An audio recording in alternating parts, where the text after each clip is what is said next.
Frères et sœurs, bonsoir. Bonsoir encore. Jean-Jacques Kay, avec vous encore ce soir pour un tout petit moment, pour partager encore sur les opposants de la foi, dans le cadre de notre émission qui s'intitule « Où notre Esprit Seigneur ». Nous voulons confier ce moment au Seigneur. Père, merci. Merci pour ta grâce. Merci pour ta parole, Seigneur. Merci pour ton instruction, Père. Nous te prions de prendre le contrôle de toutes choses, Père. Au nom de Yehoshua Mashiach. Amen. Nous voulons continuer cette série d'enseignements sur les opposants à la foi que nous avons entamé il y a cela 2 semaines. Nous avions vu dans le premier partage qui était basé sur Matthieu 27 à partir du verset Matthios 27 à partir du verset 62 jusqu'à 28-15, voilà que les pharisiens s'étaient servis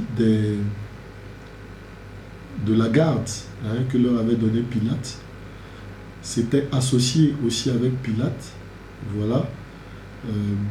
pour s'opposer à la nouvelle de la résurrection du Mashiach. Voilà. Ils étaient également ceux-là qui étaient à la base de sa crucifixion. On le voit dans également Matthios 27, à partir du verset 16, ils ont non seulement poussé Pilate, insisté pour que Pilate crucifie le Mashiach, le Seigneur, mais ils ont même poussé également le peuple à témoigner contre le Mashiach, à réclamer de la part de Pilate la condamnation du Mashiach, du Messie, du Seigneur, de Yehoshua, et la libération de Barnabas, qui était lui un criminel. On avait vu donc que ces différentes entités-là s'étaient mises ensemble. Et la semaine dernière, on avait pris pour texte de base le livre de Marc, au niveau du chapitre 3, verset 6, si mes souvenirs sont bons. On s'était basé sur le livre de Marc, en tout cas, pour partager également sur l'ouvrage de ces pharisiens-là. Et ce qu'on avait retenu, qui semblait paradoxal, c'est que ceux-là qui s'opposaient farouchement, les véritables opposants, les véritables personnes qui détruisaient par leur doctrine, par leur comportement, par leur attitude, qui cassaient la foi, qui cassaient l'évangile, étaient justement les personnes qui étaient censées défendre l'évangile. Les exemples sont nombreux. Un des plus patents, c'est celui-là des pharisiens, des sadducéens, des anciens, des scribes, des prêtres. Le Seigneur lui-même les nomme dans Matthieu 16, 21, disant à ses disciples, nous pouvons le lire.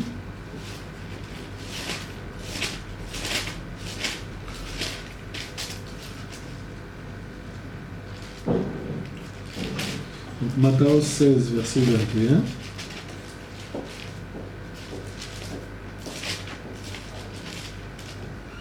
Dès lors, Yehoshua commença à déclarer à ses disciples qu'il fallait qu'il aille à Jérusalem, qu'il souffre beaucoup de la part des anciens, des principaux prêtres et des scribes, qu'il soit mis à mort, qu'il ressuscite le 3e jour.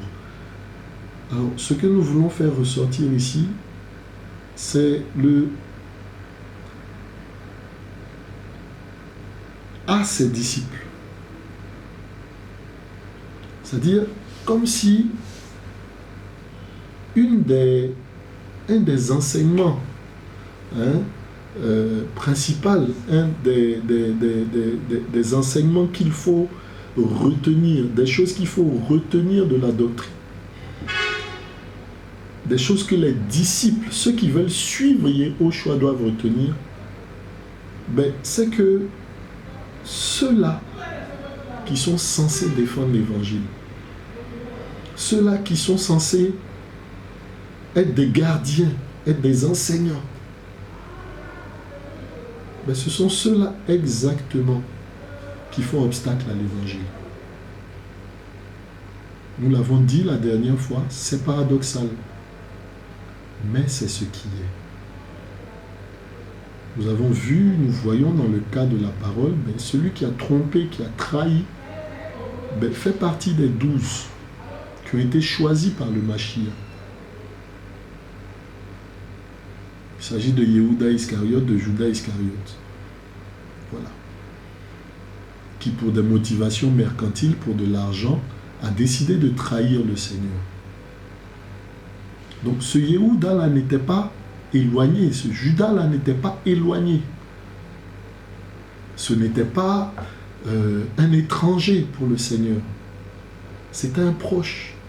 C'était quelqu'un qui a marché avec le Mashiach depuis le début de son ministère jusqu'à la fin. Quelqu'un qui a été appelé par le Mashiach. Donc appelé à la base pour aller proclamer l'évangile, pour aller proclamer la sainte doctrine.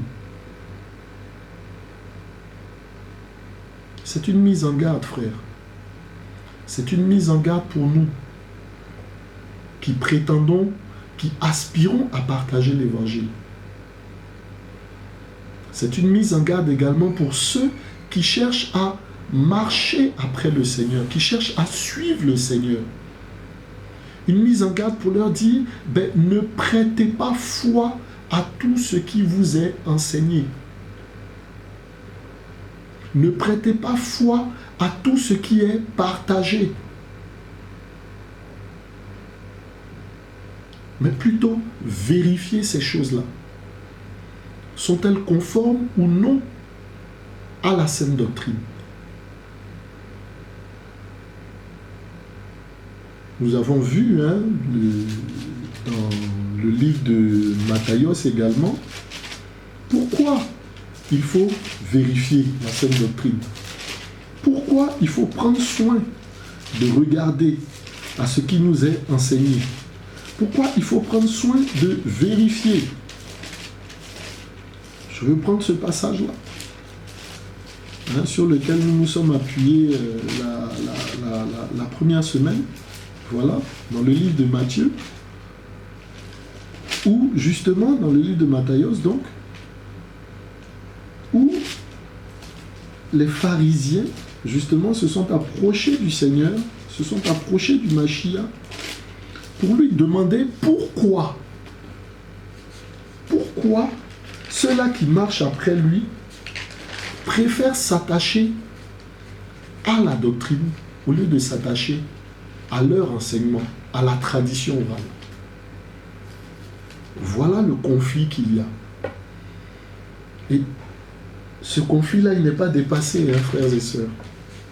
Ce conflit-là, il existe encore aujourd'hui. Nous pouvons prendre Matthieu 15, à partir du verset 1. Voilà. On dit, alors des scribes et des pharisiens vinrent de Yerushalayim auprès de Yehoshua et lui dirent, pourquoi tes disciples transgressent-ils la tradition des anciens? Ils ne lui demandent pas pourquoi tes disciples transgressent l'instruction de Moshe, transgressent la parole qui a été donnée sur la montagne, transgressent ce que Moshe nous a laissé comme instruction. Non.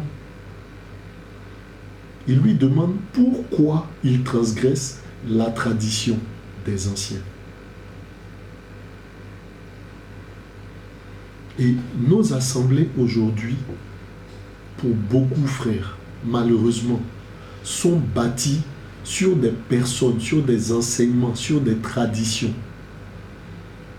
Sont bâties sur des choses que le Seigneur ne nous a pas laissées comme instruction. Oui, malheureusement.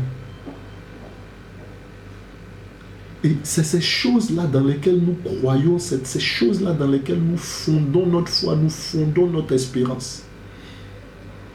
Mais laissez-moi vous dire, frères et sœurs, que si nous fondons notre espérance sur des traditions humaines, mais nous n'avons pas accès au salut. Parce que les traditions humaines ne sont pas mortes à la croix pour nous. Les traditions humaines ne nous sauveront pas. Ce n'est pas possible. Celui qui est mort à la croix pour nos péchés, c'est Yehoshua HaMashiach. C'est lui la parole. Selon que la parole déclare, selon que la Bible déclare dans le livre de Yohanan 1, Jean 1, au commencement était la parole. La parole était avec Elohim, la parole était tournée vers Elohim. Et cette parole-là s'est faite chair. Donc la vérité, l'instruction par excellence, c'est celle que Yehoshua nous a laissée. Voici pourquoi quand nous prenons Matthieu 5, il dit, il vous a été dit, mais moi je vous dis. Il vous a été instruit, mais moi je vous dis. Ce qu'on appelle communément le discours sur la montagne, l'enseignement sur la montagne. Vous avez entendu qu'il a été dit aux anciens. Vous avez appris, vous avez entendu, mais moi je vous dis. Parce qu'il est la parole faite chair. Alors si nous obéissons à autre chose qu'à la parole du Mashiach, frères, nous sommes tout sauf sur le chemin du salut. Peu importe le nom que nous portons, peu importe le nom de la dénomination, évangélique, protestant, méthodiste, catholique, baptiste,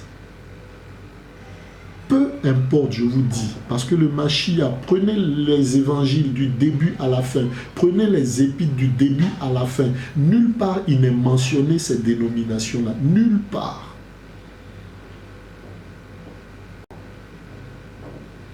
Mais nous fonctionnons, au lieu de fonctionner sur la base de l'évangile, de la sainte doctrine, nous fonctionnons sur la base justement de ces enseignements-là, de ces traditions-là, de ces organisations-là. Au point, oui, qu'il est plus grave de transgresser l'instruction d'une organisation que de transgresser la parole. Je donne un exemple tout simple. Les gens se trouvent tout malheureux, considérant que leur mariage n'est pas béni, que leurs enfants sont sous la malédiction, que leur mariage est sous la malédiction, mais tant qu'ils n'ont pas fait ce qu'on appelle la cérémonie religieuse. Mais frères et sœurs, sortez-moi un seul instant dans la Bible une cérémonie religieuse de mariage. Une seule cérémonie religieuse de mariage. Voilà, il nous est relaté un mariage auquel le Mashiach, le Seigneur, a participé, les noces de Cana. Voilà, où on dit que ça a été son premier miracle, à transformer les eaux en vin. Voilà. A-t-il prêché là-bas? A-t-il imposé les mains aux mariés?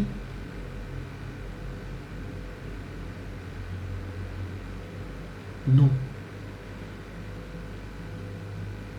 Il a juste aidé aux réjouissances en transformant l'eau en vin, disant que son heure n'était pas arrivée.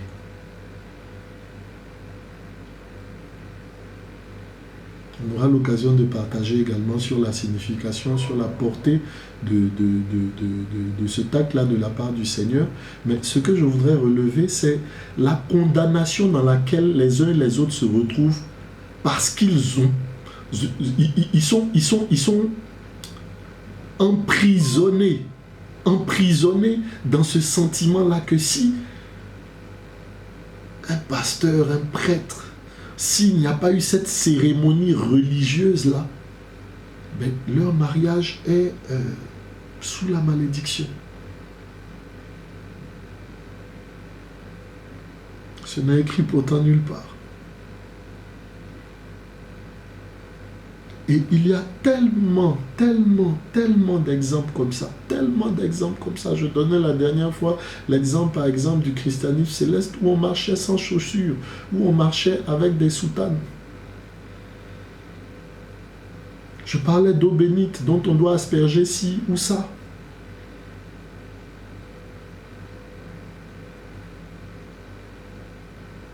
Le Seigneur a parlé d'eau, oui, mais il a parlé d'en boire. Il a parlé d'eau vive. Et ces eaux-là, c'est sa parole. Ces eaux-là, c'est sa parole. Ce n'est pas de l'eau dont on s'asperge.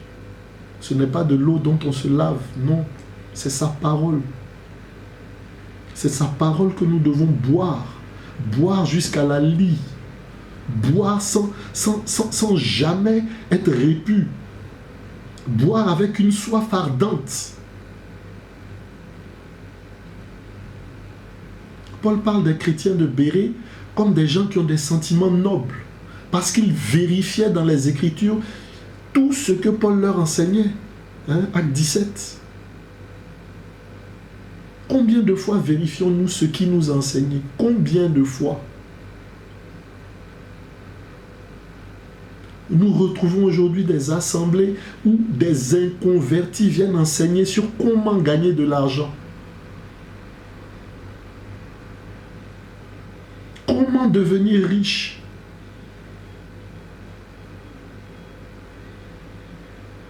Alors que le Seigneur nous dit par la bouche de Paul dans 1 Timothée que l'amour de l'argent est la source de tous les maux. L'amour de l'argent est la source de tous les maux. Donc on enseigne dans nos assemblées ce qui va détruire. Et on prétend servir le Seigneur.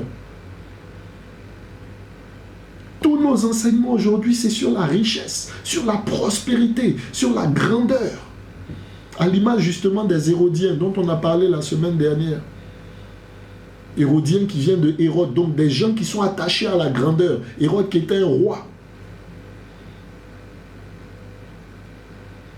Mais les enseignements, ce genre d'enseignement-là, justement, tout comme on a vu que les Hérodiens s'étaient alliés, s'étaient liés avec les pharisiens, justement pour faire obstacle à la bonne nouvelle, ben, ces enseignements-là aujourd'hui qui parlent de prospérité, de richesse à tue-tête, et pour lesquels malheureusement on applaudit, c'est-à-dire ce qui va nous détruire est applaudi dans nos assemblées.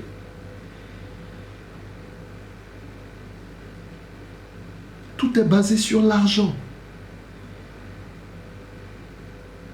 Alors on a développé des doctrines complexes sur la dîme, sur toutes ces choses-là. Frère, laissez-moi vous demander, vous poser une question simple. Est-ce que le brigand à la croix a payé la dîme pour avoir le salut?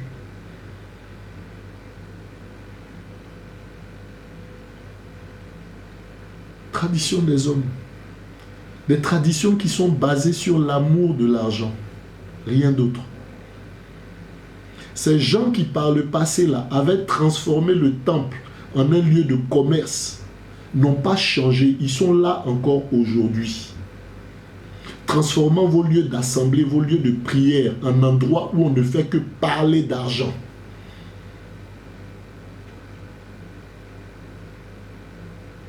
Réclamant de l'argent pour la prière, réclamant de l'argent pour des chants.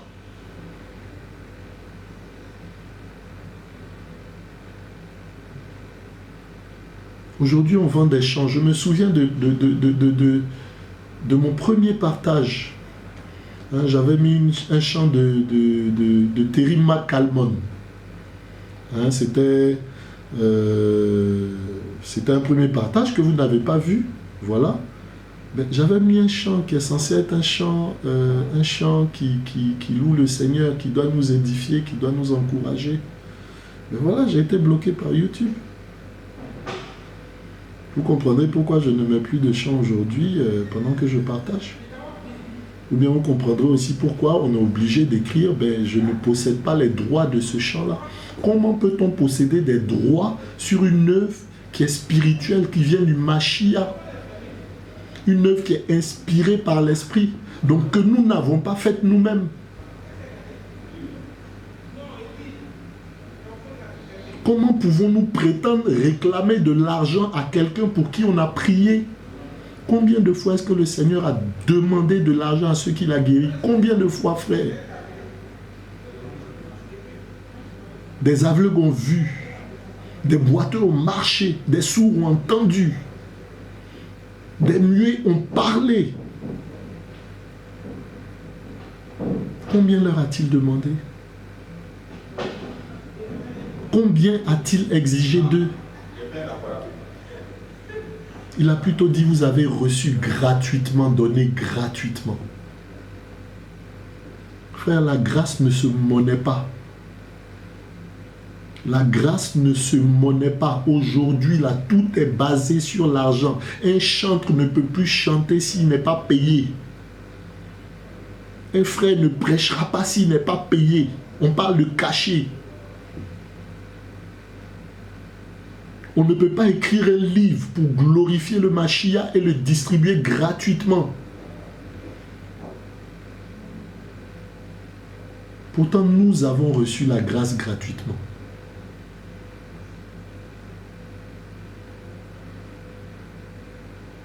De quel Seigneur nous réclamons-nous véritablement? Nous sommes-nous posé cette question-là une seule fois?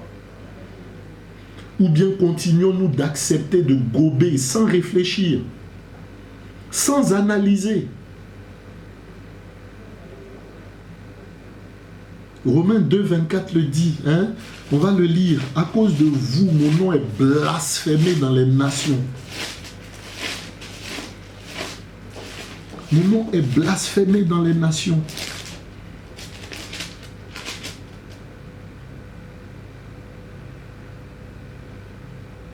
Toi qui te glorifies de la loi, tu déshonores Dieu, tu déshonores Elohim par la transgression de la loi. Car le nom d'Elohim est blasphémé parmi les gentils à cause de vous.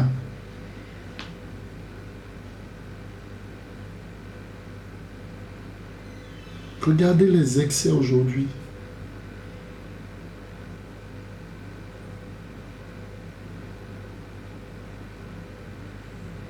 Regardez les excès de ceux-là qui doivent enseigner la parole.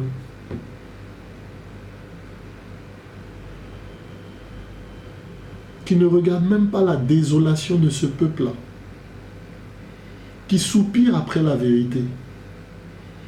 Mais ils entraînent, comme on l'a vu dans Matthieu 26, ils entraînent le peuple à renier l'évangile. Ils poussent le peuple à renier l'évangile parce qu'ils ont autorité sur eux.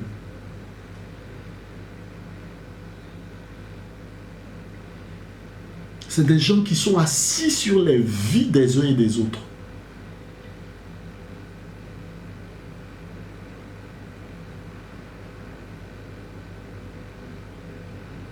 Je veux pouvoir lire un passage dans le livre de Marc. Voilà. Je veux partager comme cela me vient, frères et sœurs. Hein? Marc 12, Marcos 12, voilà. Hein, qui parle de la parabole des vignerons. Voilà cette parabole-là, voilà, où on explique que une personne avait planté, on va la lire. Quelqu'un, dit-il, planta une vigne, l'environna d'une haie, et il y creusa une fosse pour un pressoir, bâtit une tour, puis il la loua à des vignerons, et partit pour un pays lointain. Or, au temps de la récolte, il envoya un serviteur vers les vignerons pour recevoir d'eux le fruit de la vigne. S'étant saisi de lui, ils le battirent et le renvoyèrent à vide. Il envoya encore un autre serviteur vers eux. Ils lui jetèrent des pierres, le frappèrent à la tête et le renvoyèrent après l'avoir outragé. Il en envoya de nouveau un troisième qu'ils tuèrent et plusieurs autres. Et ils les battirent les uns et tuèrent les autres. Mais il avait encore un fils, son bien-aimé. Il le leur envoya le dernier, disant, « Ils auront du respect pour mon fils. » Mais ces vignerons dirent entre eux, « Voici l'héritier, venez, tuons-le, et l'héritage sera à nous. » Mais ces gens-là ont envie de garder en fait l'héritage pour eux. Alors qu'il ne leur appartient pas. La vigne ne leur appartient pas. La vigne appartient au maître. Elle appartient au fils. C'est lui l'héritier. Et le fils, c'est le Mashiach. Nous entendons aujourd'hui des personnes parler de leurs frères dans le Seigneur en utilisant le terme « mes brebis », « mes fidèles ». Vous ne vous rendez pas compte de ce que ça signifie? Vous êtes comme leurs choses. Mes fidèles, mes ouailles. Ces personnes-là sont-elles mortes à la croix pour vous? Est-ce la foi de ces personnes-là que vous devez suivre ou la foi en Yehoshua HaMashiach?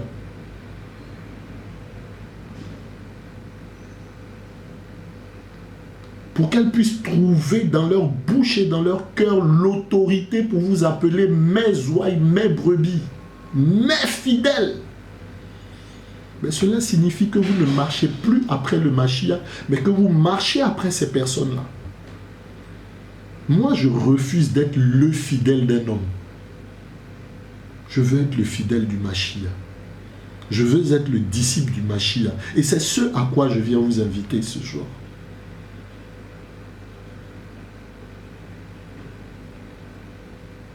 Ces gens-là vous font peur et dominent justement. De sorte que on est effrayé par la désobéissance à ces personnes-là. Et pourtant on désobéit allègrement à la parole, en suivant la doctrine de ces gens-là. Qui est-ce qui est élevé dans nos vies quand nous faisons cela? Le Seigneur ou ces personnes-là? Qui est-ce qui est Elohim dans nos vies quand nous vivons ainsi? Le Mashiach ou ces personnes-là? Laissez-moi vous dire, si vous êtes les fidèles d'un homme, mais vous êtes perdus, frère. Si vous êtes fidèle d'un homme, tout pasteur soit-il, tout prêtre soit-il, vous êtes perdus. Si nous sommes fidèles d'un homme, nous sommes perdus.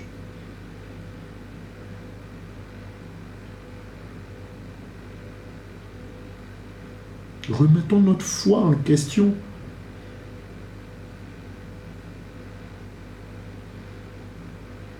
Remettons notre adoration en question.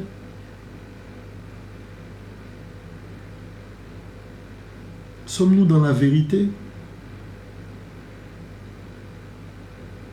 Ou sommes-nous égarés par des faux docteurs, par des faux enseignants depuis tous ces temps-là? Par des personnes qui veulent s'accaparer les vies des uns et des autres? Qui veulent s'accaparer vos vies justement parce qu'ils ont besoin de votre argent pour vivre? Besoin de vos dîmes chaque fin de mois pour vivre? Alors que la dîme est passée.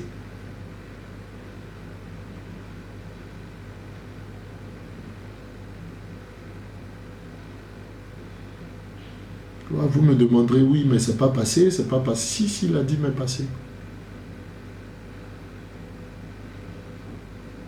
Nous aurons l'occasion de partager là-dessus une prochaine fois.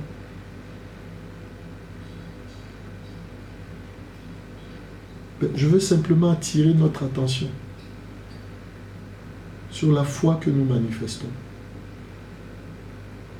Est-elle basée sur la parole d'un homme, sur l'instruction d'un homme, ou sur la parole du Mashiach, sur la tradition des hommes, comme au temps des pharisiens?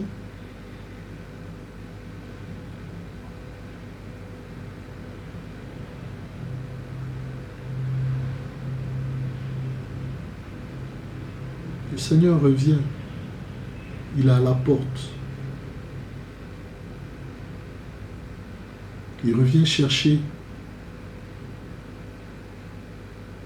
des vierges pures, des vierges qui ont gardé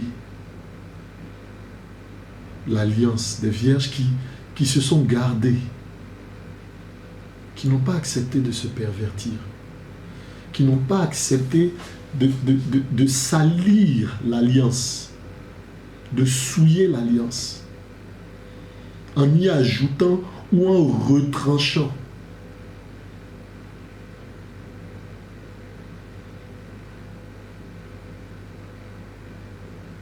Les enseignements aujourd'hui ne nous partagent même pas le retour du Mashiach. On veut nous attacher au monde. On veut nous attacher au monde. On veut nous attacher aux choses de cette terre-là. Nous lier à la terre. Au lieu d'avancer, au lieu d'être sauvés de cette génération perverse, on veut nous garder comme la femme de Lot, nous amener à regarder en arrière.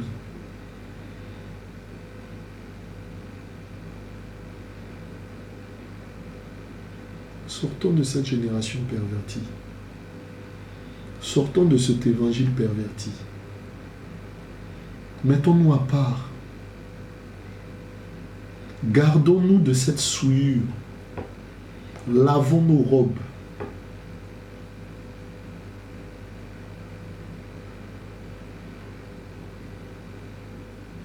Lavons nos robes.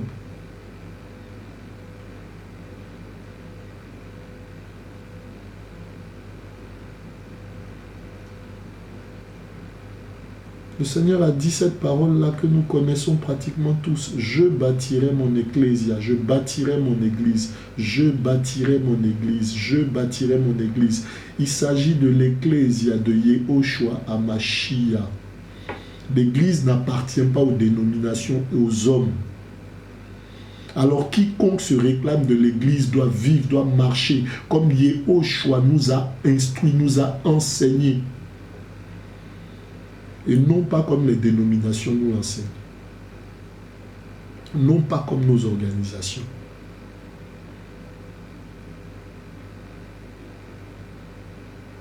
Si nous voulons être sauvés, nous devons aller vers le Sauveur.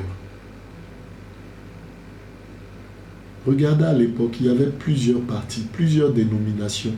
Les Esséniens, les pharisiens, les sadducéens. Chacun avec sa doctrine. Chacun avec sa doctrine. Le Seigneur n'en a plébiscité aucune. Le Seigneur n'en a félicité aucune. Ce qu'il a demandé, c'est de faire de toutes les nations des disciples.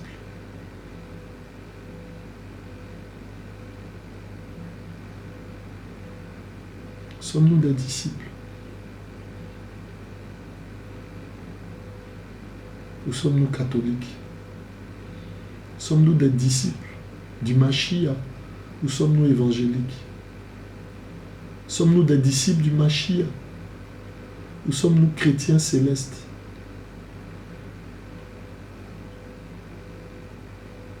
Revenons au Mashiach, frère. Revenons au Mashiach, frère. Revenons au Mashiach. Les temps sont mauvais. Nous sommes dans les temps les derniers.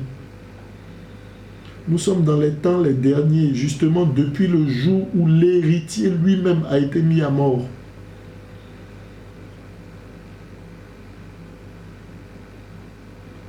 Nous sommes dans les temps de la fin.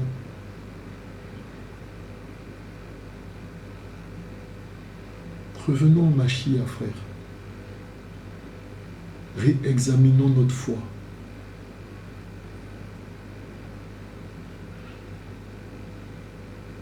Père, merci pour ce temps. Merci pour ce moment de partage, Père.